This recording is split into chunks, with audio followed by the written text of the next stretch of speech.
Салам достор, сиздер менен кулинардык канал Чакчак жана мен Бактыгүл. Ушул жайдын ысыгында сергитүүчү, аябай даамдуу жакшы чай жасайбыз. Ал үчүн өзүңүз жактырган бир көк чайдын түрү болот. Бул жерде мен Куртис көк чайын жана Ахмат көк чайын колдоном. Жана 2 литрлик жана 3 литрлик банка колдондум. Ар бир банкага 2 пакеттен чай салабыз. Жана 1 лимон же жарым лимонду кесип туурап банкаларга салабыз. Жана мята чөйүн, жашылын же кургатылган мятаны да колдонобуз. Татыңызга жараша шекер салсаңыз болот, 2-3 аш кашык же чай кашык колдонсоңуз болот. Же сахар колдонбойм десеңиз, ансыз деле аябай даамдуу болот. Анан албетте сергитүүчү, нервди успокаивать эткен мята жашыл чөйүн колдонобуз. Ушинтип жакшылап салып, көп эле жарым тутам же 1 тутам мятаны салып, үстүнө кайнак суудан куюп коебуз.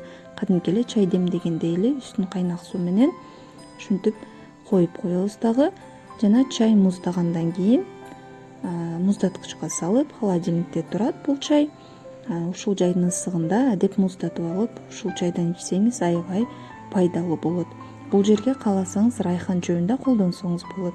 Мына ушундай жөнөкөй рецепт менен ушул жай каптапта сергек болуңуз. Сиздер менен кулинардык канал Чакчак болду жана мен Бактыгүл. Бул чайдын рецепти жаккан болсо, лайк басып, комментарий жазып коюңуз. Сиздер кандай суусундуктарды ичип жатасыз, анда жазып кетиңиз.